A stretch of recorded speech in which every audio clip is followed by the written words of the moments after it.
Hello everyone and welcome to The Public Space. Today we have an exclusive report in the sense that this is not something that was covered anywhere else. We have someone, a reporter who will remain anonymous. He's not going to join us tonight, but he's been working on this case for many months. He was interested in how illegal payments could have been made between various pro-Israel organizations within Canada, and these payments, which were uncovered to be, in my view, there is enough evidence at least to trigger the appearance of fraud and certainly to justify an investigation, because it involves some of the highest placed people in Canadian politics and in Canadian finance. For those of you who don't know them, on the thumbnail we have Stephen Harper, Nigel Wright, and we have Gerald Schwartz, a billionaire Canadian Zionist, who seems to be, the three of whom seem to be involved in several transfers of money as well as meetings, all of which seem to violate numerous laws in Canada in terms of conflict of interest, in terms of ethics, and in terms of rewarding politicians for making decisions that advantage someone on the market, all of which would be illegal. And it is my view that there's enough evidence to conclude this. Of course, as a reminder, the people we're talking about benefit from the presumption of innocence as long as they are not found guilty in a court of law. That being said, I believe that what we find today, just based on the observation of the public behavior and the public transfers of money involved, it seems that this certainly justifies a criminal investigation and potentially a public investigation, which in Canada is referred to as a royal commission, which is a public forum in which we can find what actually happened. Of course, as a reporter, I do not have the compelling powers of a judge. I cannot force people to answer questions. Now, the foundations that seem to have been involved in these money transfers have all been given the chance to explain their side of the story. Our reporter has personally communicated with them, and none of them have accepted to give any detail. And in fact, some parallel organizations to which we've also asked comments on all of this, all the details that we've obtained from them seem to just reinforce our view that some acts of corruption have been in fact occurring in violation of numerous Canadian laws. Hello, people of the regular chat, how are you doing? By the way, if you want to join us on Entropy, this is my favorite platform for super chat. So if you have questions tonight during the stream, join us on Entropy. The link is in the description below. And tonight's question on Entropy, if you want to answer it: do you believe wrongdoings have happened in these money transfers? We'll see if you guys have the same opinion as me on all of this. Raymond Sissom says, YouTube now have subtitles in beta on live streams. It's understanding JF's accents perfectly. Shows how easy it is for them to scan for wrong think and nuke. Absolutely. Bird Flu Williams says, JF, not bad, sir, not bad. How goes the setup at the new place? Everything is going well, the studio is going well. Of course, we've been lacking electricity for 2 days, which is why there was no show, but now we're set up. So let's talk about this story, which is extremely complicated and may have some link to some extent to a news item of today. I mean, this is an investigation that's been going on for months, and so it was not planned that way. However, today we learned that John Bolton is out as a security advisor President Trump announces. In fact, he announced on Twitter, "I informed John Bolton last night that his services are no longer needed at the White House. I disagreed strongly with many of his suggestions, as did others in the administration, and therefore I asked for John for his resignation, which was given to me this morning. I thank John very much for his service. I will be naming a new national security advisor next week." And John Bolton himself tweets, apparently offended by the way Donald Trump presented this. He says, "I offered to resign last night and President Trump said, let's talk about it tomorrow." So John Bolton feels robbed, it seems, of the exclusive news of his resignation because Trump did it on Twitter in advance of him even knowing that it was done, that it was totally done. So John Bolton was, if I remember correctly, his involvement, he was a force of warmongering within the United States administration, and that is a strong positioning on the side of Trump here, probably related to the fact that Trump wanted a non-interventionist approach, and there he was, John Bolton, a friend of the Israeli lobby. In fact, as it turns out, some of the organizations that we will expose tonight are they include John Bolton as a member. He is a member of an organization that is called the Friends of Israel Initiative. He is listed on their website. Let me just find it so you can see. Bolton, there he is, Ambassador John Bolton, listed on the Friends of Israel Initiative, which is the final destination of the money that we've been tracking for months, money that has emerged out of what appears to be acts of corruption in Canada. We find that it was ending up there at the Friends of Israel Initiative, and John Bolton is employed there, or he is active in some capacity. So we're gonna untangle all of this web for you guys. A lot have been discovered, and it's going to take a whole hour or two. Sheen Lantern says, "Hey, Papa Jeff, can you review a commercial starring John Cena telling us if you love America, you should love all Americans? It was downright cringy." Well, I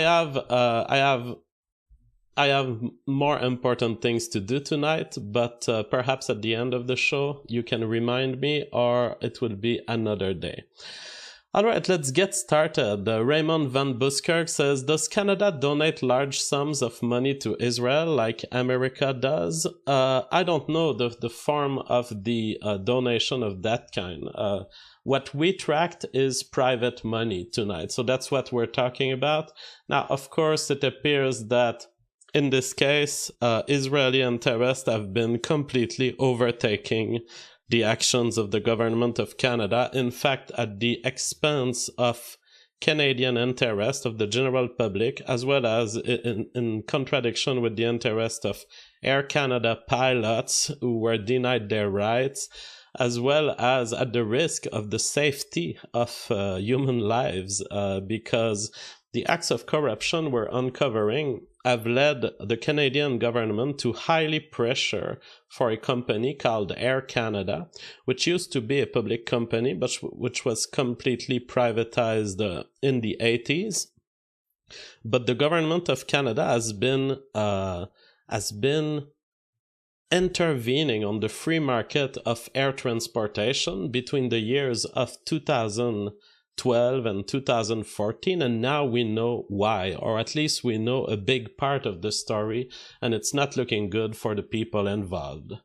So our whole organigram of the acts that we are revealing today is that big. Let me show you here. So we have actions that span between 2005 and 2008 up to 2015 and 2016. I'm going to just make a little adjustments here, I believe that okay, there it is. My color corrections were not correct. So there we go. We have an ensemble of relationships between the people involved that span a big amount of time between 2005 and 2016. And it involves a private corporation which is extremely big in Canada called Onex Corporation, which is directed by Gerald Schwartz, one of the few Canadian billionaires. And Gerald Schwartz, if we start our story in 2005-2008, was the employer of a man named Nigel Wright. So there you go here. I'm going to change my window position a little bit. There you go. So Gerald Schwartz at that moment, and in fact even before 2005, he was hiring a guy named Nigel Wright, employed by Onex Corporation between the year 2001 and 2019. Now, there was only a small window of time during which Nigel Wright apparently gave his job up at Onex Corporation and became a politician. And his political career was not very successful. He was embedded in all sorts of corruption and conflicts of interest, and tonight we reveal one more. We reveal one more item that justifies being worried about Nigel Wright and his interventions at the federal government. And he had already been forced to, of course, resign from his position as a politician. But one thing that remains clear is how this guy just jumped into politics, really.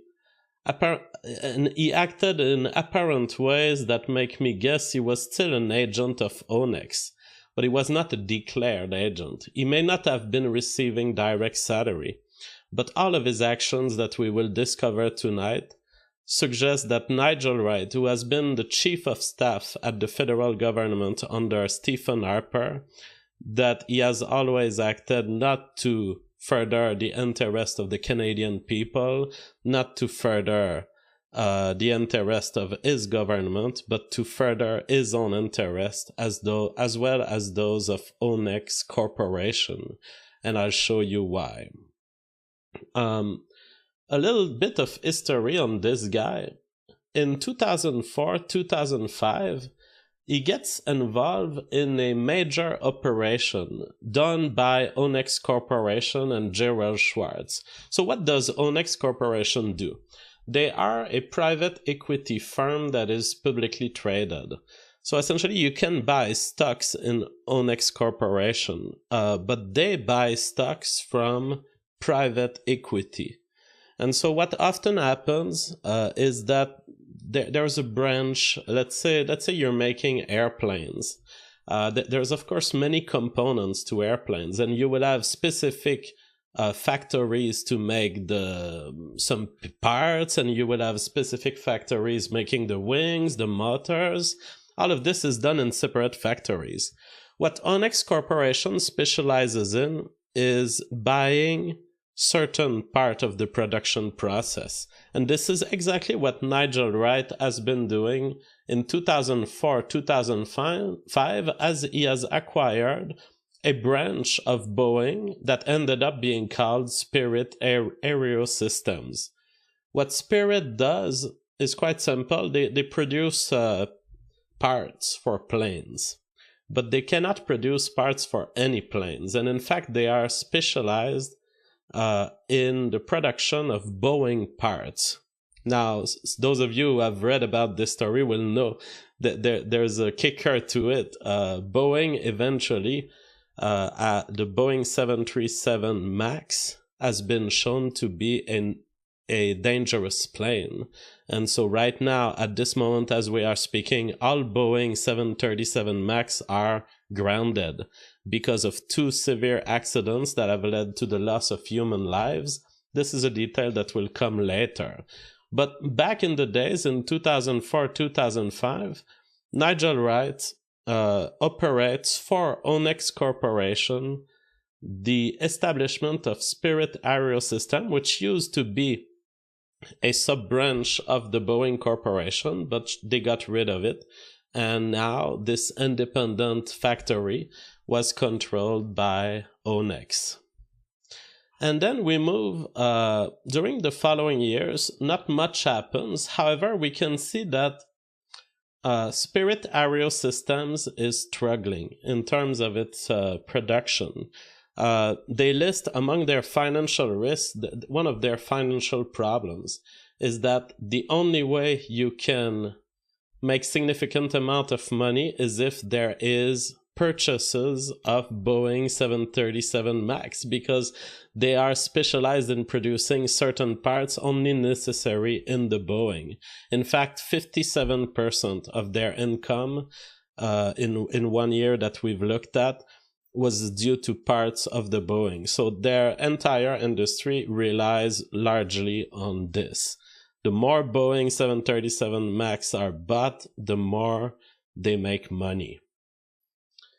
And here's the the graph illustrating the value of their stock. And you can see that in between 2007 and 2009, they are faced with a big drop of value. There's too much financial risk. There's not enough orders. Their company is plummeting, and it's even lower in value than the initial price offering. At some point, it reaches a bottom of $10 per stock.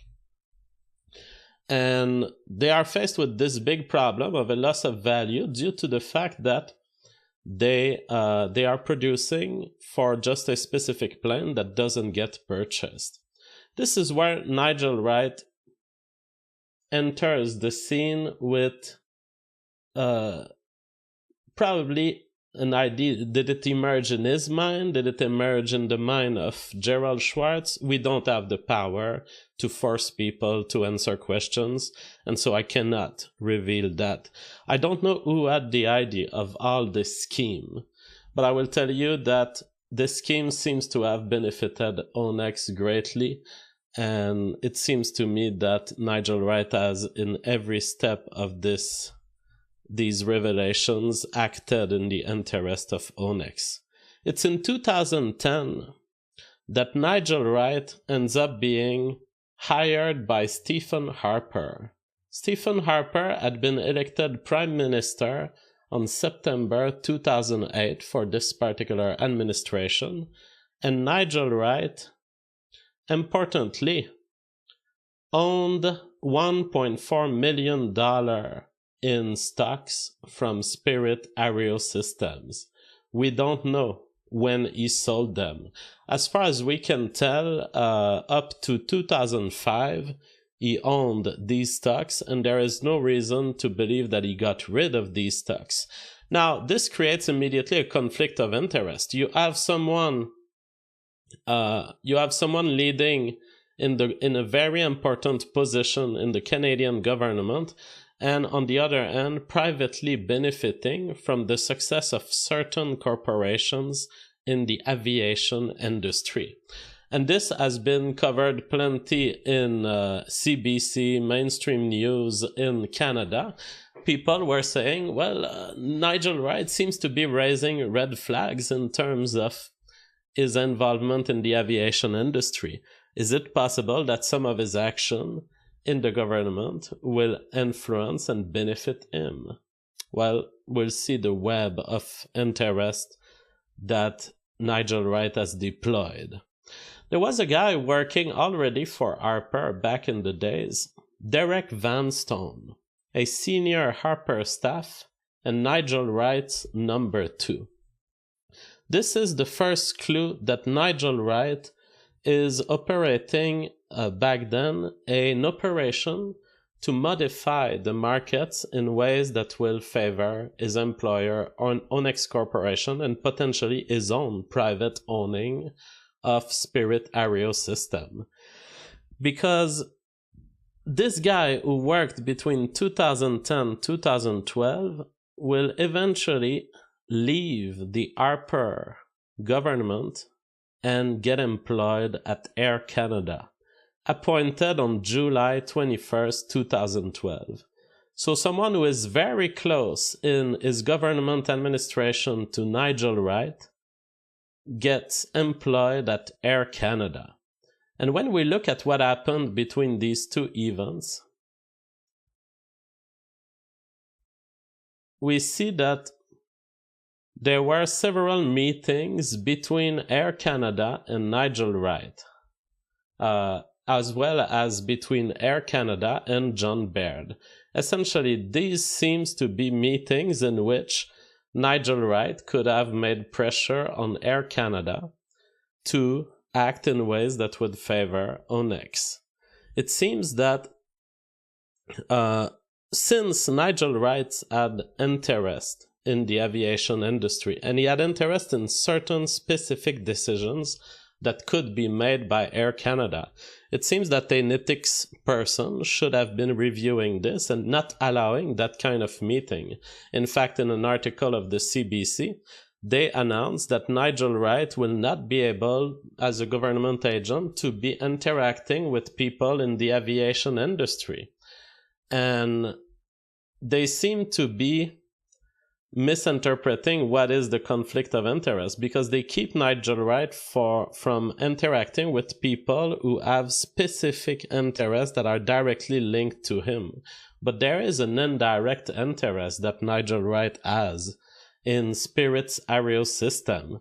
And so at this time, Spirit aerial system is detained in great part by Onyx, and potentially even privately detained up to a $1.4 million mark by Nigel Wright himself. Now, Nigel Wright has put all of his stocks and belongings into a blind trust to avoid conflicts of interest. But if he knows that it's in the blind trust, there is still a conflict of interest. And so here we have the first identifiable violation of the law in this whole affair. Nigel Wright had interest in the aviation industry and certain parts and components being purchased, and still he has accepted to meet with Air Canada. And at this point, we note also that John Baird also meets with Air Canada. Now, you may ask me, Jeff, did this meeting lead to any decisions by Air Canada that would favor these persons? And the answer is absolutely. Here's the trace of interest that we can trace. First, in 2012, so the reason Air Canada, why was it meeting with politicians? The problem that Air Canada was facing back then is that its employees were very unhappy with their pay. The pilots were complaining. They had already made big sacrifices a few years ago on their salary with the hope that now they could renegotiate. And so essentially Air Canada was headed toward many employees asking for higher salary, and it also had a retirement problem. The problem was that Air Canada couldn't pay its retirement dues to the government of Canada. The reason they couldn't is that the mass of payments required were in the range of the 700 millions, and they didn't have this kind of liquidity. And so Air Canada was faced with a lack of liquidity, with forced payment to the state that it couldn't really meet, and so it needed a timeout. It needed a pause on its obligations. Now, to be clear, all other companies, including aviation companies, are forced to pay the retirement dues to the government of Canada. And that's because the government of Canada takes care of your retired employees. But they needed a special right. And they found it during these meetings. They found more than this. In fact, as soon as these meetings happened between John Baird, the Minister of Foreign Affairs, the Chief of Staff Nigel Wright, and Air Canada, 1 month later, we see well, we see that there is an appointment of Derek Vanstone. So the first thing that happens, bizarrely, is that Air Canada, July 21st, 2012, appoints Derek Vanstone, the employee of Nigel Wright, his second man, a man who was working in the Harper government. Why would suddenly Air Canada need someone from the team that comes from a public government office? And 1 month after this guy is employed at Air Canada, what does Air Canada announce? A surprise announcement that has been making shockwaves into the aviation industry. Against all odds and all expectations, Air Canada announces that it will procure, instead of the A320 Airbus Neo that was in vogue at the time and that was very interesting for aviation company, Air Canada decides to go to a totally different and surprising type of plane to renew a major part of its fleet. The plane is the Boeing 747 or 737 MAX. Instead of going for what many other companies were going at the time, which is the A320 Neo family, it was an Airbus that was largely selected at the time by companies. They go for the Boeing 737 MAX.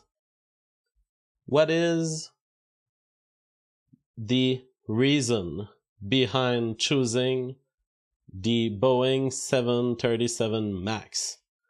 Is it the fact that Nigel Wright, who had sent his own friend and personal colleague to be employed at Air Canada 1 month before, is it the fact that Nigel Wright was an agent of Spirit Aerosystems, the company that happens to produce these parts?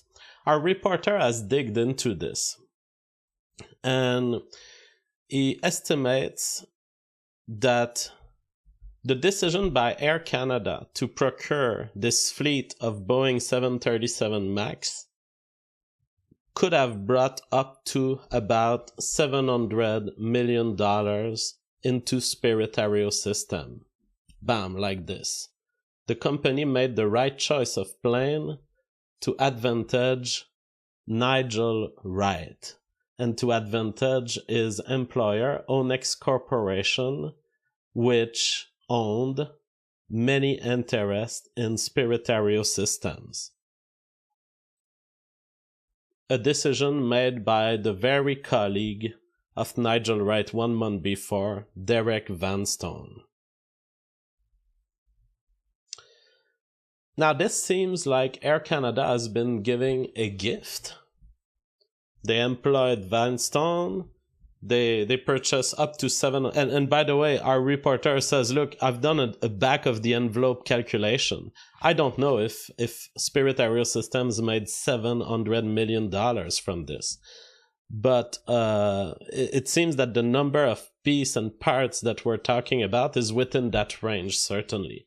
So maybe it's 500 million, maybe it's 600 million. In any case, this decision made by Air Canada after a meeting which violated the conflict acts of interest, the act of conflicts of interest of Canada with Nigel Wright and with this employment of Derek Vanstone, immediately makes a decision that advantages Onex Corporation in the many hundreds of millions of dollars.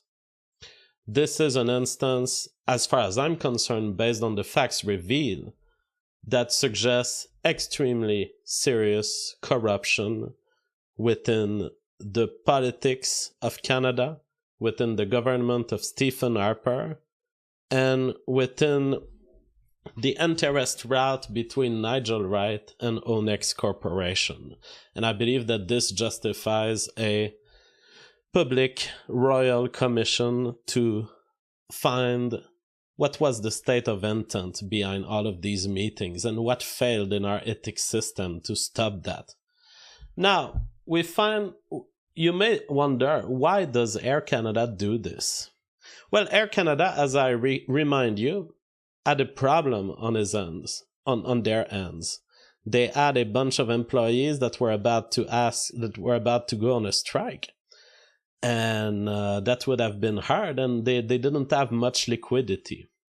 And directly after, we see Air Canada favoring Onex Corporation in its procurement process. What do we have? The return of the favor.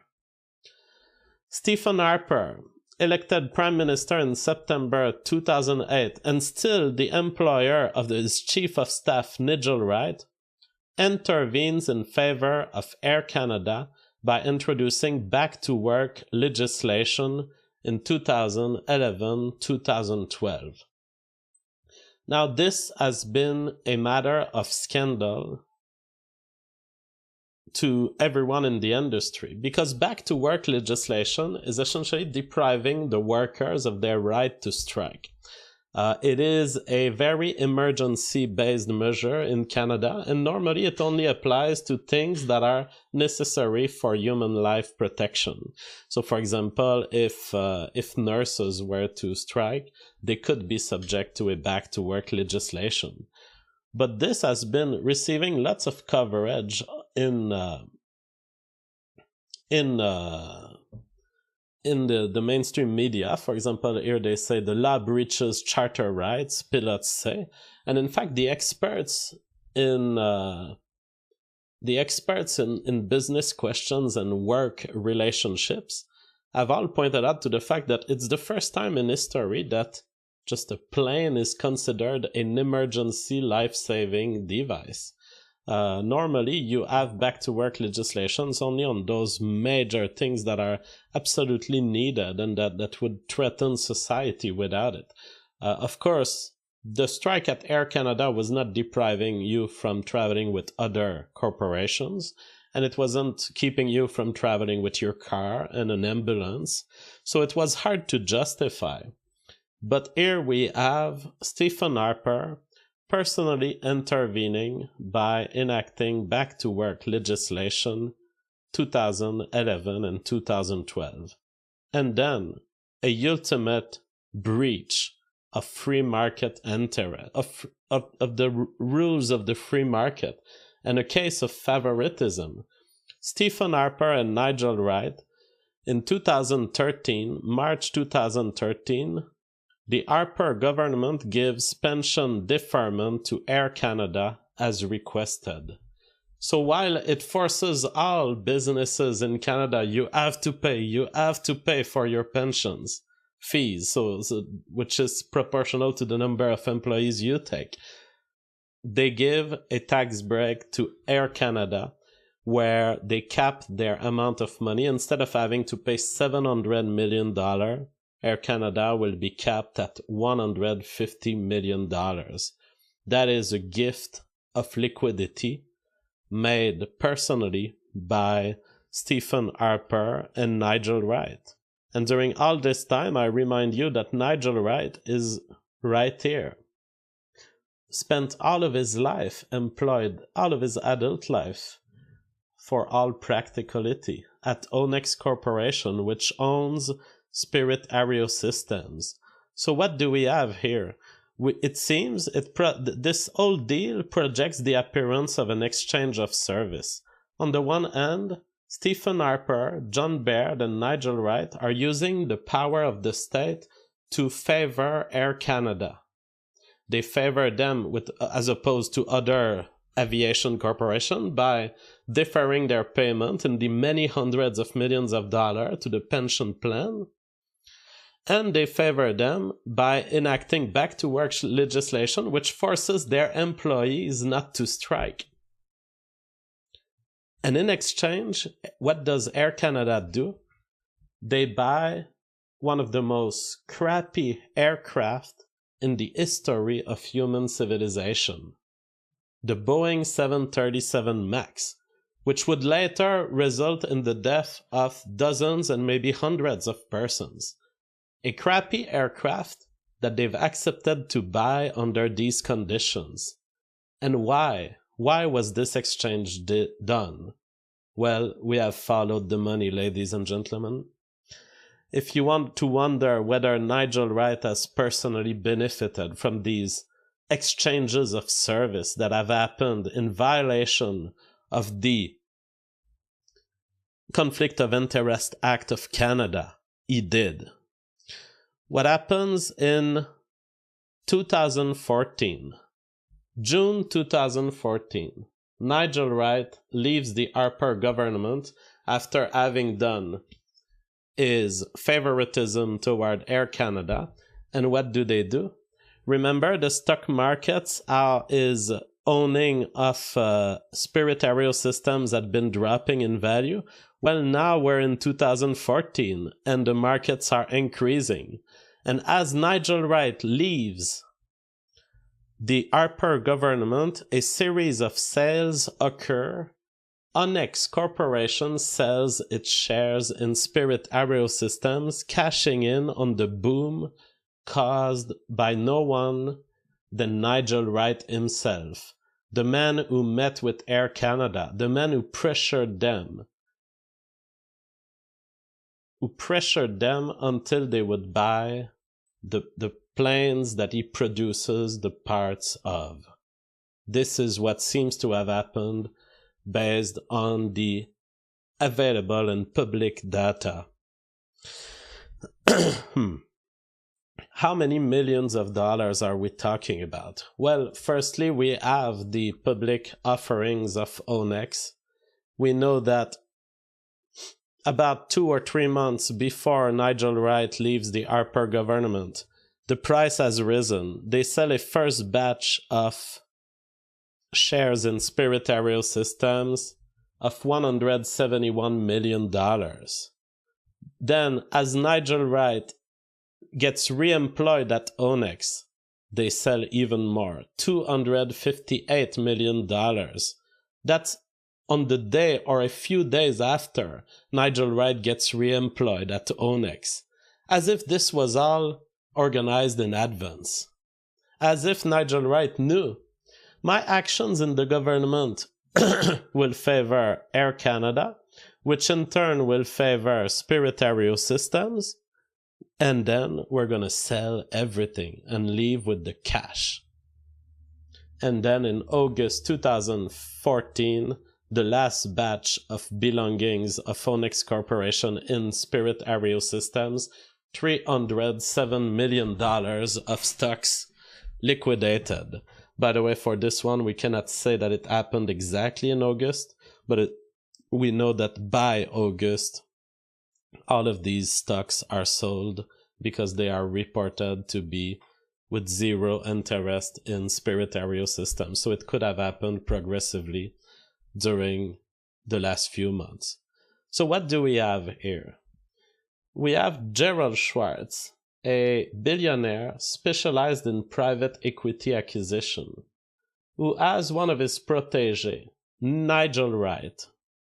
Back many years, since 2001, he's been impressed by this young man, and yet they have a failing stock in Spirit Aerosystems. And so Gerald Schwartz gets rid of Nigel Wright, but it's only temporary. Nigel Wright comes into the Canadian government, favors the corporations he has to favor, eventually works his way into the Stephen Harper government, gets what he wanted to get out of it, doesn't drag the attention of the ethics committees and the reviewers of all this, and because he doesn't have personal interest in Air Canada, he directly can interact with Air Canada. But what he doesn't reveal is that he has personal interest in the success of Spirit Aerosystem, which will be whose main business is to sell to Air Canada these bogus Boeing 737 airplane parts. Now, this is bad enough, and it may involve Nigel Wright himself, to the extent that Gerald Schwartz would have been involved in this kind of operation intentionally. There could be investigations that would reveal such a thing, and if so, we would be talking about criminal actions on both individuals. But this is not something that is allowed in a reporting session. All I can do really is talk about what was revealed publicly. We would need a police investigation and a royal commission to know more about the intent of the individuals. Now, let's have a look at how the crowd feels on the side of the revelations.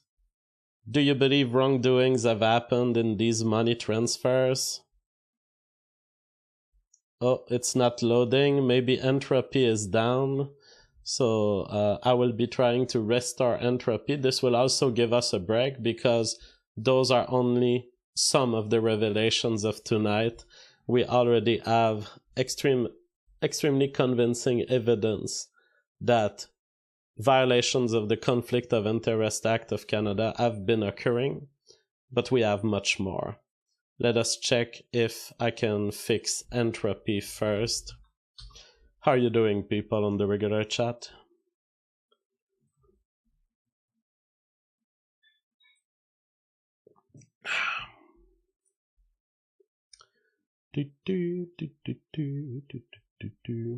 By the way, there is a link in the description below, and it leads to a... I will repeat the question. Do you believe there are wrongdoings in these transfers of money? So for those of you who were on entropy, you can reload. I'm sorry, but there was a dysfunction in the website, as they often have. Now let's have a look at the super chats. The Wokest Bay says, PewDiePie donates 50k to D, and then the word is removed. They must have a P tape. I don't know what that means. It seems that PewDiePie has been involved in donation to the Jewish lobby. It's not what we're covering tonight. Fernando Covet says, JF pulls off the mask to reveal he is Frame Games. Alright. Entropy is back online if you guys want to join. And the current answer to our poll, do you believe there are wrongdoings in these transfers of money? 100% are saying yes. 0 people are saying no. Now this is just a part of what I have to reveal to you guys tonight, because what we're about to look at is how a system of conduit for money were used, corporate structures that are facades, that present themselves as charity, have been used to funnel rewards for the politicians involved in this very act of corruption.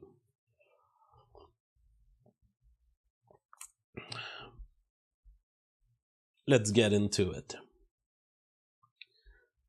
So, where do we begin? I want you to realize here the graph that we have up to now.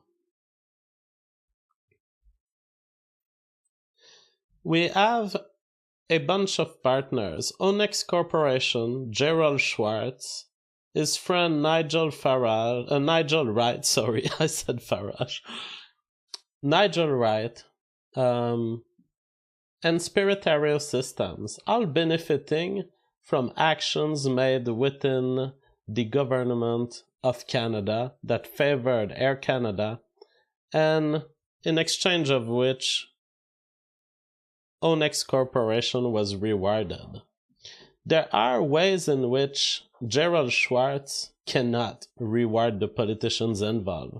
Look at John Baird here. Onyx Corporation cannot directly employ John Baird. It would be against the interest of, it would be against Canadian law, and it would reveal publicly that Onyx has been expecting something from these politicians. And Gerald Schwartz cannot also hire Stephen Harper or reward him with money in any way. Stephen Harper has been intervening at least twice in ways that would favor Onex Corporation, because Onex Corporation was producing these plane parts, and Air Canada suddenly ordered these plane parts when they hired Derek Vanstone, an agent of Stephen Harper. And so billionaires are very worried about the potential direct link that we could draw between them and the politicians that they corrupt, which is why they use conduits. And so let's start talking here about the structure of conduits that was used. And as we followed the money trail, we found that this money goes back directly to the two politicians involved, Stephen Harper and John Baird, in the form of funds that are used in apparent Israel education foundations, but that are really ways by which Gerald Schwartz can send money in ways that violate many Canadian laws, and we will go through all these violations, to the politicians who have been involved in the corruption acts that we have been exposing. So let's talk about the Canada-Israel Education Foundation, founded in 2008 by 4 people, all of whom are involved in various Canadian Israel advocacy. And it's not even a joke, their website is this: under construction, Canada-Israel flag, Canada-Israel Education Foundation. It is a foundation that has no physical activity that we could find in Canada. And we've given the opportunity to these people to react to the report that you're currently viewing.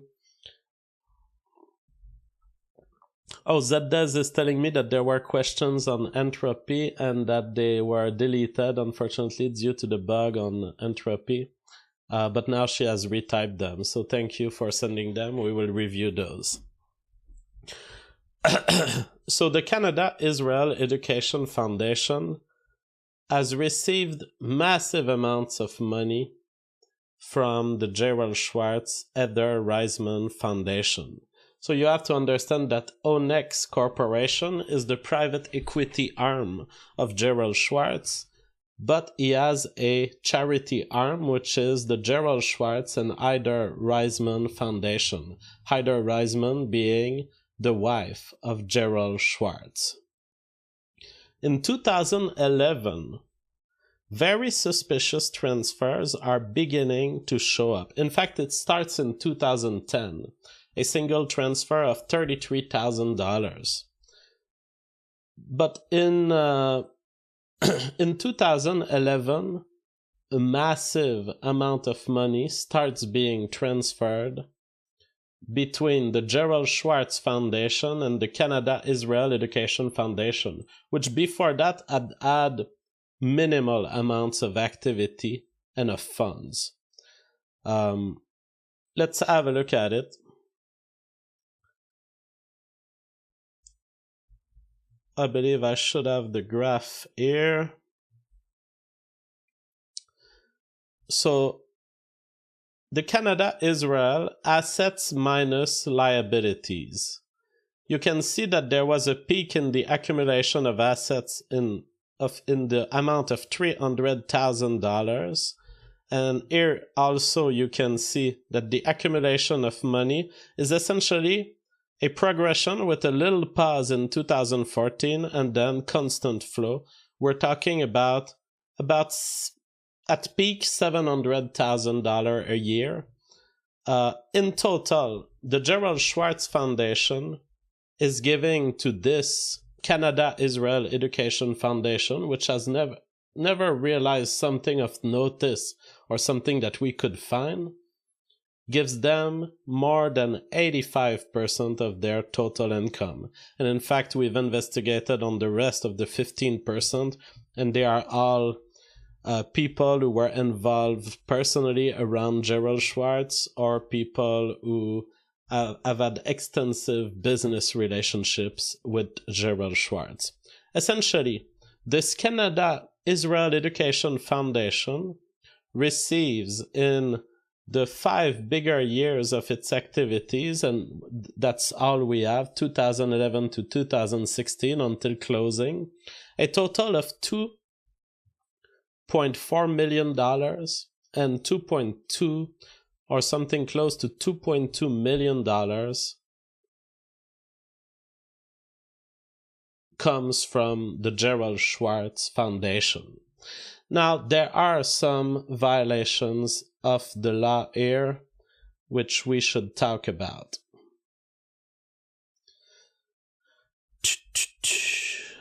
Let me just bring the evidence on screen here.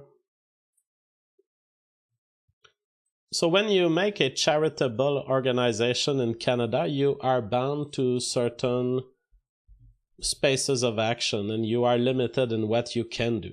The reason being that a charitable organization is making good for the public. It's improving the nation in some way, and that's why they benefit from tax exemption. But it appears that in the way the form was filled by the leaders of this Canada-Israel Education Foundation, that they have either willfully or recklessly misinformed the Revenue Agency of Canada about what was their intent. For example, here on their foundation, they have to answer to the following question: has the organization received or will it receive more than 50% of its capital from one person or a group of persons who are not at arm's length with each other? The reason this question exists is that Canada Revenue Agency is very alarmed at non-profit corporations that show up and that they have a single donor. Let's say I'm Papa JF and I fund some non-profit, but I have them do whatever I want. At this point, it's not a charity. It's just my personal employee base. It's my staff that I'm trying to put as a facade of charitable activity to evade taxes. And here, what is answered appears to me to be a lie. He answers no on the form. And the person filling that form appears to be, let me just find his name, I just want to make sure, Shimon Fogel. So Shimon Fogel is the person signing that form, and he says, no, we're going to have diverse donors. And in the 5 years that follows, he receives more than 85% of its donation from the Gerald Schwartz Foundation. In fact, our investigator has confirmed these, not from the Canada-Israel Education Foundation themselves, because they wouldn't reveal that kind of numbers. But he has confirmed this by looking at the Gerald Schwartz Charitable Foundation, who were indeed honest in reporting their donation to this bizarre educational foundation. And the total that he has calculated is $2.2 million given by the Gerald Schwartz Foundation to Canada-Israel. And the total income of the thing is $2.6 million. And so we're talking about 85%. That is definitely above 50%. And what it means is that Shimon Fogel may very well have willfully lied to the Canadian Revenue Agency to hide that he was an asset of the Gerald Schwartz Foundation, someone completely owned, operating a scam for someone else. This is at least what I personally conclude based on the evidence presented.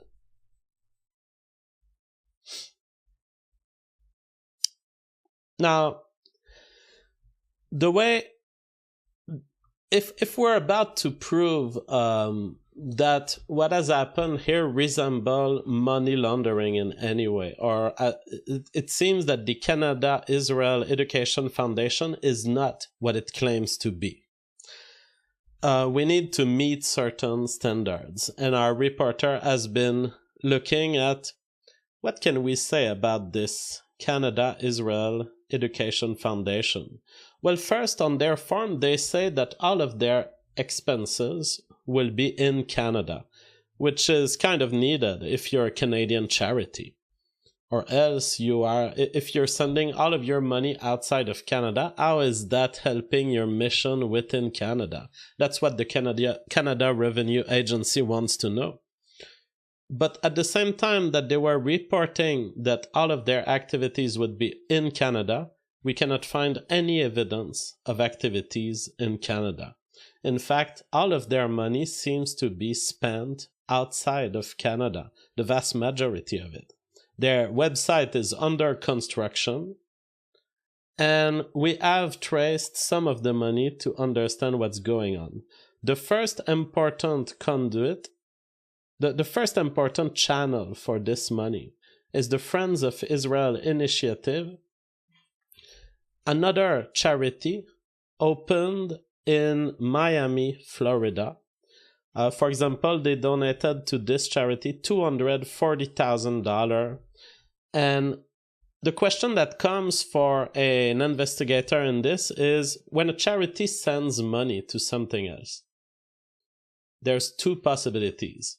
The one possibility is that this other entity was an intermediary. It was someone contractually working for and doing the work of the original charity, in which case it's legal. I mean, let's say I'm a charity that wants to save children from malaria in Africa. Maybe I will hire a contractor who tells me, Jeff, if you give me $600, I can save 1,000 children for you. All right, I'm giving you this money. It would be legal if I was certain that the money will be used for my cause, which is children with malaria in Africa. It would be illegal if I just give this money and I say, do whatever you want to do with it.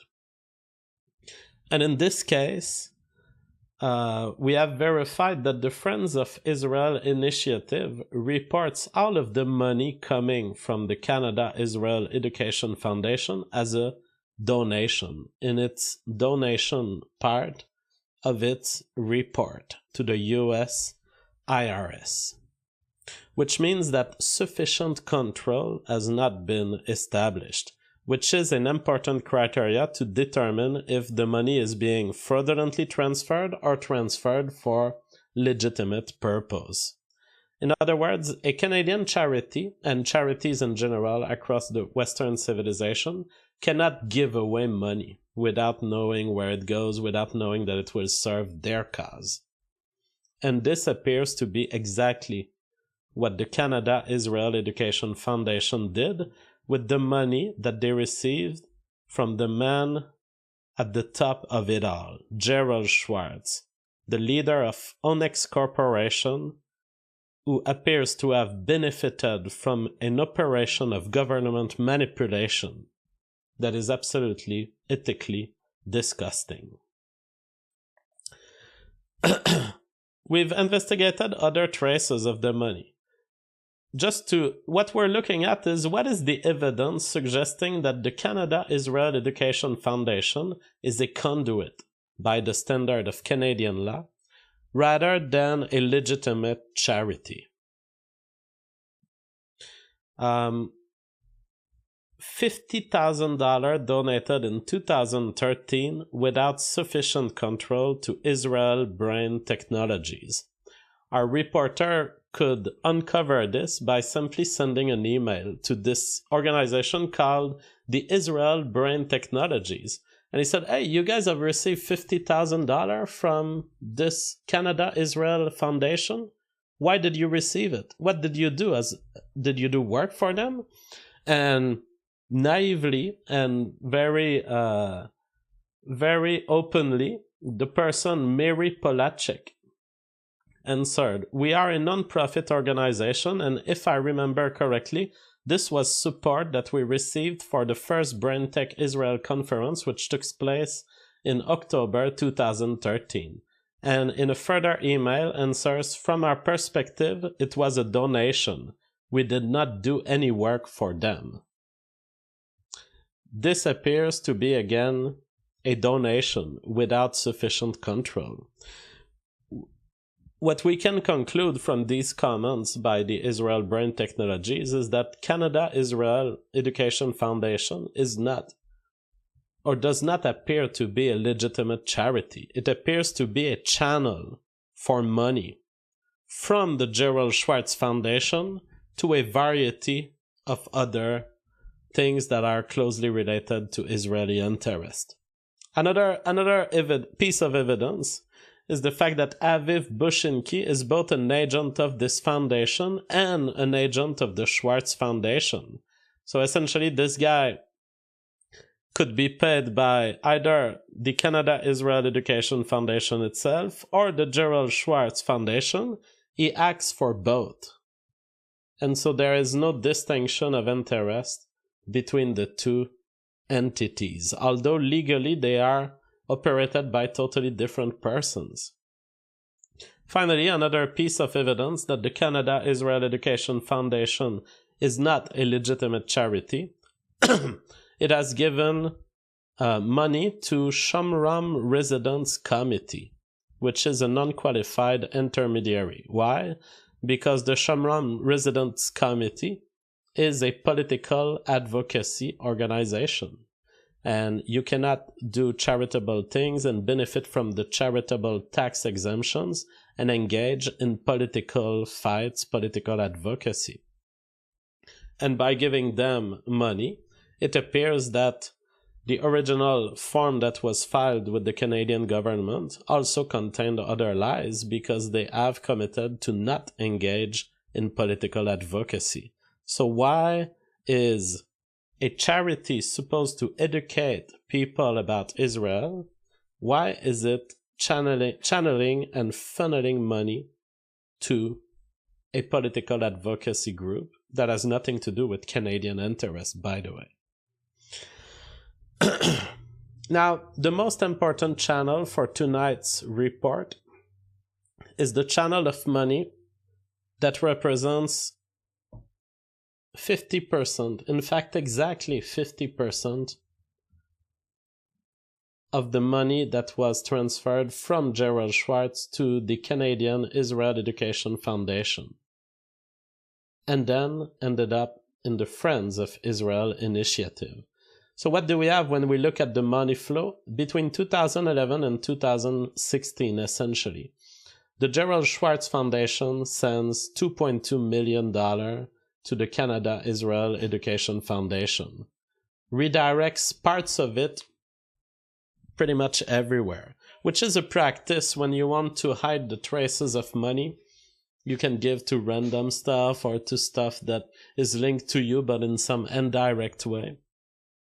50% of this $2.2 million goes in other sources, but 50% of the money can be followed as going to the Friends of Israel initiative. That's about $1.1 million. Why is this important?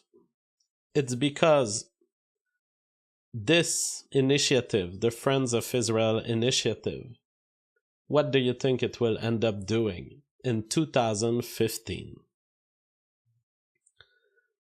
It employs the Prime Minister of Canada, who has resigned as Prime Minister.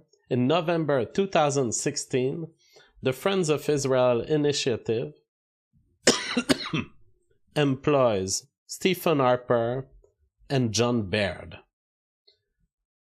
Stephen Harper as an executive chairman and John Baird as a member.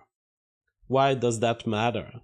Because those were the very two people who have intervened to favor Onyx Corporation, to favor Gerald Schwartz. This means that Gerald Schwartz, with his powerful hands, has not only sent one of his guys, Nigel Wright, within the Harper administration has not only ensured that Nigel Wright will act in ways that would allow Onyx to cash in on a, more than $700 million operation. Not only did he ensure that the friends of Nigel Wright would act properly within Air Canada to lead to the buying of these Boeing 737 MAX bogus airplanes. Bogus, but not bogus to the point where Gerald Schwartz was not benefiting from it. In fact, it doesn't matter that these planes are stuck and not flying anymore and that people have died. Gerald Schwartz is still walking free, and not only free but rich. He has the most costly house in Toronto. So this guy is still walking free because he was only producing the parts of this plane and benefiting in the many hundreds of millions of dollars for the production of these planes, which Air Canada weirdly chose to purchase.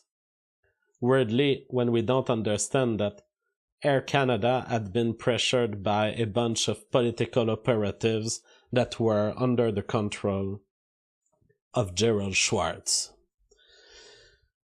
So not only do we have these politicians acting in favor of Air Canada, but we have at the end the reveal of the final reward sent to these politicians.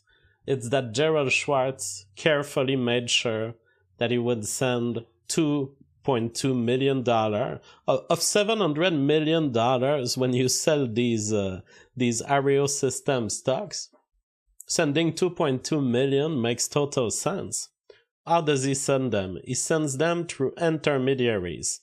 The Gerald Schwartz Foundation gives it to the Canada-Israel Education Foundation, gives only 50% of it to the Friends of Israel. And what do we have at the end? The Friends of Israel, which are not associated with the name of Gerald Schwartz. They are an independent entity, but independent only in appearance. Because what they make sure is that they hire Stephen Harper and John Baird as executive chairman and member. Now, we cannot even know exactly how much money Stephen Harper is benefiting from this bizarre scheme here.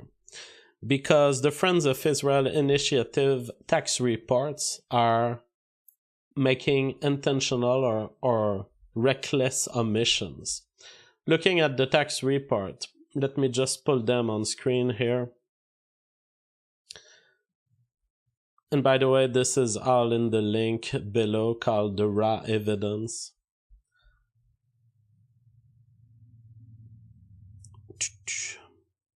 Friends of Israel Initiative in Miami, Florida, which hired Stephen Harper as soon as he got out of his government. We look at the forms on which they would be supposed to report the contractual arrangement they have with these politicians. How much is Stephen Harper benefiting from?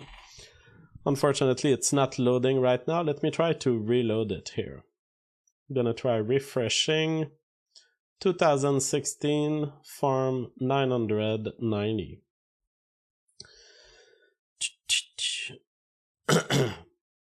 And so we look at page 10 of this one, for example. We know that $500,000 is getting out of this non-profit. $500,000 a year. And this amount has been increasing since 2014, and it could be even bigger in 2016, but we don't have the papers. And none of these contracted services are identified in the Form 990. Because if you look at contractors at a place where they are supposed to be listed, compensated employees, for example, no one is listed. Now, it may be because no one is a compensated employee, But then if you have $500,000 going out in contractual services, you should have independent contractors listed here. Is Stephen Harper among the ones who are receiving money in the form of contractual services? It's very possible. We cannot reveal that based on a journalistic investigation, but a police investigation would find this in a matter of a few days. Did Stephen Harper benefit from the channel of money that was launched, controlled, and operated by no one else than the billionaire, Onex Corporation owner, Gerald Schwartz? Let us do a summary of what we've been learning here. So this is activity that covers between 2005 and 2016 and going forward also up to now. We have Nigel Wright intervening for Air Canada, getting into the Harper government, meeting Air Canada despite having a conflict of interest, as he was employed with Onex Corporation before and after. And so he was benefiting from Air Canada's bad decisions of buying the Boeing 737 MAX. He had interest at some point in Spirit Aerosystems, which were producing those parts. Make their influence on Air Canada using Harper, John Baird, and Nigel Wright. While this time, Onex Corporation benefits in the amounts of several hundreds of millions of dollars. And then, as they sell this money, a part of the money goes into a ridiculous foundation with a in-construction website called the Canada-Israel Educational Foundation. $2.2 million channeled directly from Gerald Schwartz and $0.4 million channeled from people who are very close to Gerald Schwartz. 50% of the money gets into the Friends of Israel initiative, and that money eventually ends up being operated by the very politicians who have been acting in the interest of Onex Corporation. And what you have ultimately is you don't have a direct link. You don't have a direct link of Onex Corporation sending money to Stephen Harper. No, it's Onex Corporation using series of intermediaries that end up in the pockets of Friends of Israel initiative to eventually end up in the pockets of Stephen Harper and John Baird. And there are important implications to this down to YouTube creators, because Stephen Harper, as part of the Canada-Israel initiative, has been going around media and talking on behalf of Israeli interest. This is a Prime Minister of Canada speaking up for Israel on PragerU. When I was the Prime Minister of Canada, I was often asked this question. Hello, Mama Jeff. Oh no, all this time Stephen Harper was a Jew. No, he was not a Jew. Stephen Harper is not a Jew as far as I can tell, but he's very much in line with Israeli interest. I thought he was a nice little conservator. No, he's not a conservator. He is corrupted. Let's listen to his PragerU appearance. Why do you support Israel? My response, in effect, was always the same. Why wouldn't I support Israel? Why wouldn't I support a fellow democratic nation where open elections, free speech, and religious tolerance are the everyday norm? Why wouldn't I support a country with a vibrant free press and an independent judiciary? Why wouldn't I support a valuable trading partner and a wellspring of amazing technological innovation? Why wouldn't I support our most critical ally in the Middle East and in the international struggle against terrorism? In a rational world, in a world where simple common sense prevailed, the question, why do you support Israel, would be like asking, why do you support Australia or Canada? But we don't live in that rational common sense world. So the case for Israel has... This is bizarre. A Prime Minister of Canada speaking so warmly in the interest of Israel. was Dennis Prager, presumably the operator and owner of Prager University. Did he know that Stephen Harper was receiving money that seemed to have passed through an illegal Canadian conduct? A facade that was created merely for the purpose of transferring money from wealthy people to public speakers like Stephen Harper? Was Dennis Prager aware that the Friends of Israel initiative ultimately benefited from a billionaire who has seemed to be benefiting from Stephen Harper's governmental action? I think there are severe questions that need several questions, and they are severe. Several questions need to be answered by Dennis Prager, by Nigel Wright, by John Baird, by Gerald Schwartz, and by Stephen Harper. And to some extent by this director of the Canada-Israel Education Foundation.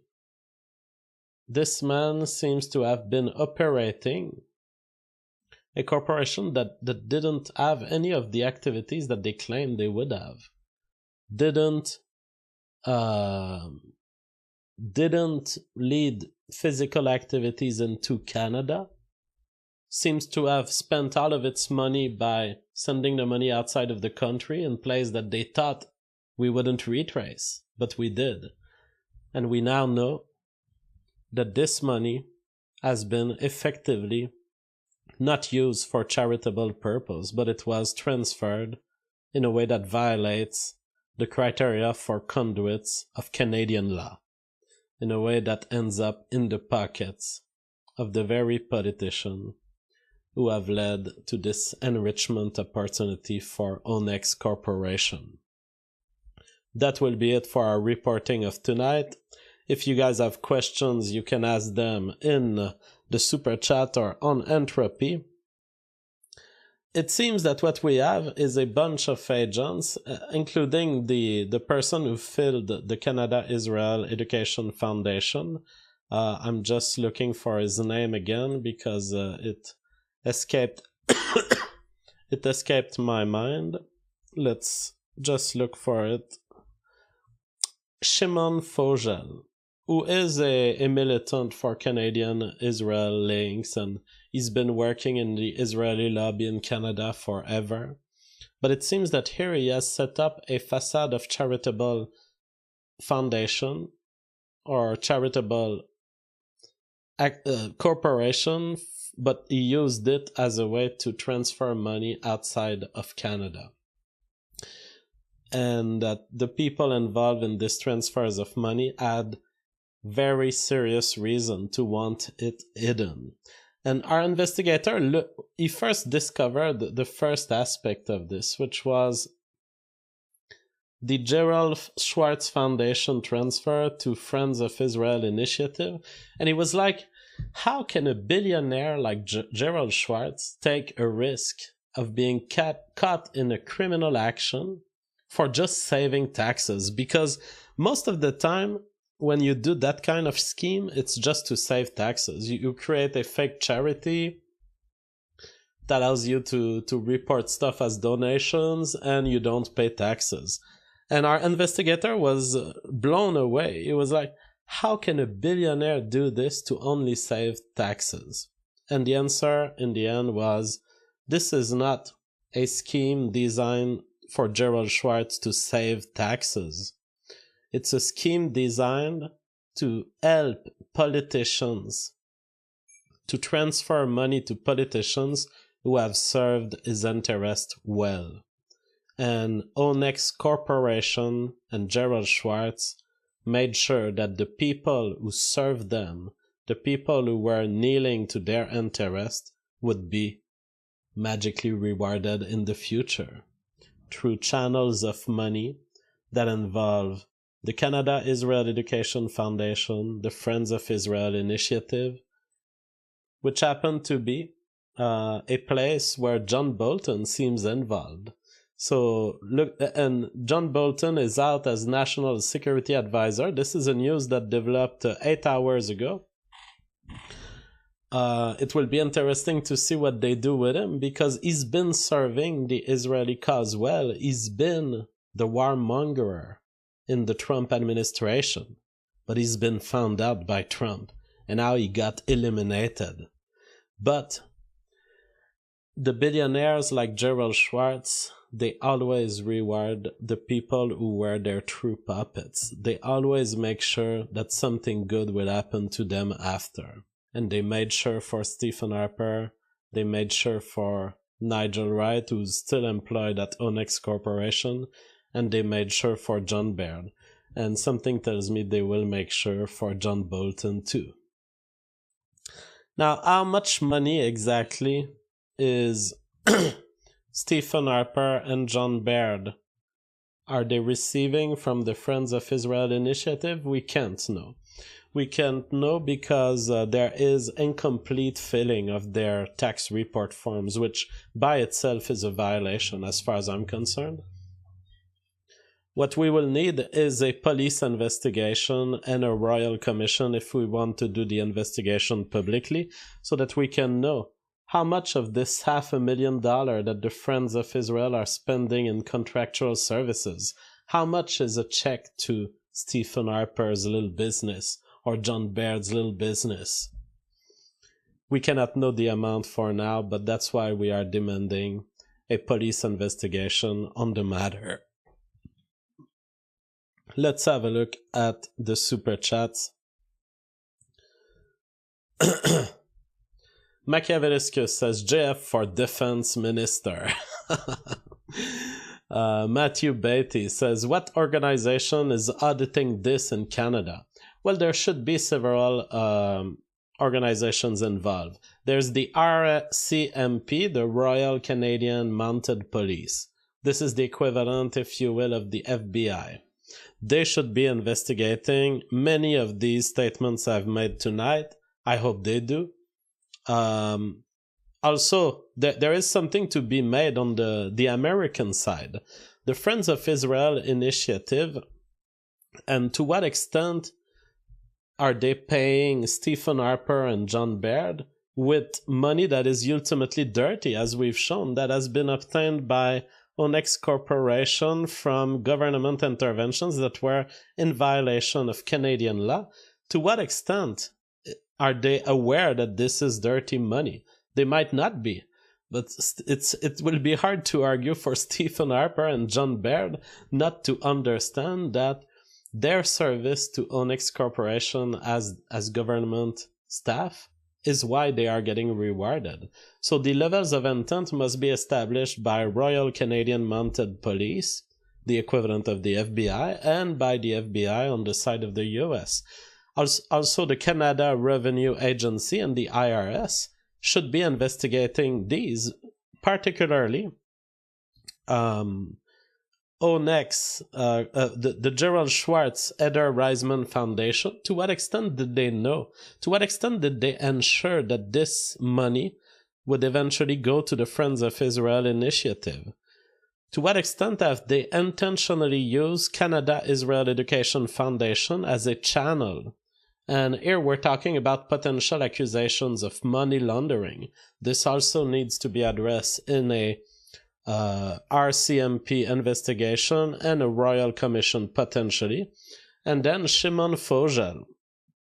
Several false statements in the original documentation to the Canada Revenue Agency concerning his Canada-Israel Education Foundation. Did he make these statements willfully as lies? Or has he been manipulated? Or was he just not knowledgeable? It seems that Shimon Fogel must have known exactly why he was creating the Canada-Israel Education Foundation, because he's been funneling money like a pro. That this would have occurred naively, I have very hard time believing this. This looks like money that was meant to go somewhere, and Shimon Fogel himself made sure it would pass through him, that it would blur the link between Onex Corporation and these politicians. But he failed. We found him.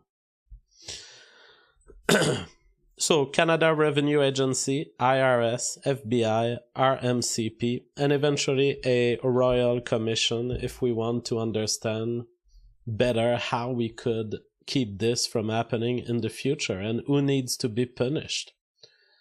That is the organizations that could be involved. John Gora says, do you think Weird Al is Mossad or just weird? I don't know about Weird Al, but I know that the man we're talking about, Gerald Schwartz, is a very powerful man who has been hiring at his Gerald Schwartz Foundation Mossad agents, literally, for many years. They are essentially agents of the Israeli government acting in Canada and disposing of the power of having this protection from a billionaire Canadian. One of the member of the Gerald Schwartz Foundation, for example, is Shabtai Shavit. Shabtai Shavit was Director General of the Mossad from 1989 to 1996. So we're talking about extremely high-level people. I believe that this is a man, Shavit. I believe that this is a man. His name is Atef Bzaiso. It's a man that is known to have been put on a kill list by Shabtai Shavit. In fact, this is a man who was researched by the Israeli government for being part of a Palestinian organization. He had been removed from the Mossad kill list, but Shabtai Shavit himself had decided to put him back on. And he eventually got assassinated in Paris because he was too effective of a Palestinian activist. This is political assassination made under the direction of Shabtai Shavit, a man who today has been involved, since then, has been involved with the Gerald Schwartz Foundation. Extremely high-level Israeli operative, willing to murder, is the kind of person hired at the Gerald Schwartz Foundation. Same thing for the other people involved. Doron Almog, a former major general in the Israeli Defense Forces Reserves. In 2016, he received the Israel Prize for his lifetime achievement. Noam Erez served as the senior executive in the Israeli intelligence. All of these people connected or directly employed by the Gerald Schwartz Foundation. So we have an overtake of Canadian politics by Israeli interest and by people who become billionaire at the expense of bad decisions from government agency or private corporations. And what Gerald Schwartz has done, Gerald Schwartz, the billionaire, ultimately CEO of Onex Corporation, is that he has used his agents to lead to a bad decision in a private company, Air Canada. A decision that was bad for the safety of the public because it would lead them to travel in planes that were dangerous. A decision that was bad for the Canadian government because it would lead them to intervene in the free market and violate the interest of all other companies at the favor of Air Canada. But a decision that was good for Gerald Schwartz because Gerald Schwartz owned stocks in a company that would sell these bogus plane parts to Air Canada.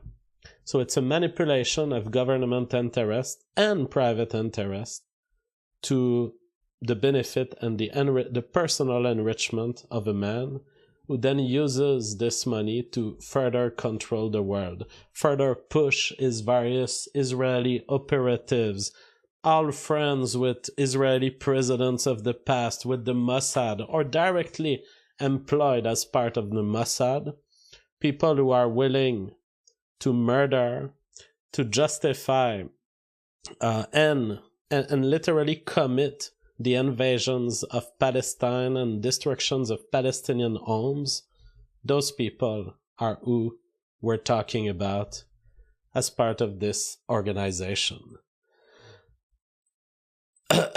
Let us have a look at the questions on entropy. Zdez says, computationally invariant. PewDiePie donated 50k to the ADL. Yeah, I have to look into this, but I don't know. Blue Jay Jensen says, why should a Tory government buy from a liberal company? Airbus, Bombardier, liberals are married. Unfortunately, 737 MAX is a lemon. But who could ever know? Airbus could have been worse. Well, the thing is, with such corruption, even if we couldn't have known, the fact is, we've let people meet each other and pressure each other into these decisions in ways that we couldn't possibly have wanted to know. I mean, when you have people personally benefiting from conflicts of interest, working for Onex Corporation, yet apparently serving the Canadian government, you cannot have an objective measurement of risk and good decision making. So I get what you mean. There may have been no technical way to say that the 737 MAX would be a failure, but even then, the ethics involved in these transactions were dirty from the ground up. And so, even if the 737 MAX had not been a total failure,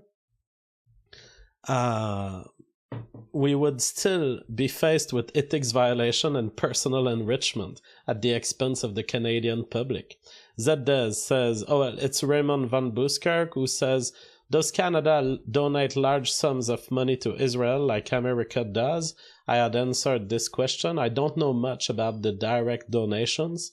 I know that Canada has more of a left-wing approach to it. Of course, Canada is highly corrupt, but I think it's less allied militarily with Israel, although sometimes they win their case and sometimes we participate to US-Israel wars, sometimes we don't. John Gordon Maid says, what org in Canada is supposed to be auditing all this? Well, I have read this message too. It's time to look at the reactions of the crowd. Final. Do you believe there are wrongdoings in these transfers of money? 100% of the crowd has answered yes. And so go see our blog at the link is in the description below. By the way, the reporter who worked on this works under the pseudonym John Rab. Given that his life could be potentially at risk, we have decided not to reveal his true identity. But I thank him for doing this work over many months. It has been hard work to trace this money and make sense of it. But I believe that we have successfully seen the great plan here. We've seen at least a part of the conflicts of interest in there. And perhaps there is more. I mean, these corporations are sending money in all directions, but at least we have identified what seems to be an illegitimate destination. Because, as the reporter was telling me, we discussed a lot, we've been discussing for weeks now, about his findings, and he said, well, you know, the money laundering relies on 3 steps. 1, you have to kind of get the money into a source that appears legitimate at first. 2, you transfer the money to an intermediary which will blur the traces. Essentially, this intermediary in this case is Canada-Israel Education Foundation. And then 3, you have the destination of the money, which is the original sender that then ends up benefiting from it without having a trace of money that's traceable. And essentially what we seem to have here is at least some of the components of money laundering, if not all of them. If not all of them in a way that would be sufficient to find criminal guilt here. We have money that Onyx Corporation benefits from. Gerald Schwartz Foundation sends to a bizarre channeling intermediary, which seems to illegally benefit from the charitable status of Canadian law. And then the destination is the Friends of Israel, a completely random initiative in Miami, Florida, where Stephen Harper ends up with the cash, with being employed there and potentially offering contractual services to them, but certainly being listed on their website as an executive chairman. And so very worrying traces of money. I hope the people involved are subject to arch investigation and punishment if warranted. As a reminder, the people involved in tonight's reports are benefiting from the presumption of innocence until they are found guilty in a court of law. Much love, sleep well, and I will see you tomorrow.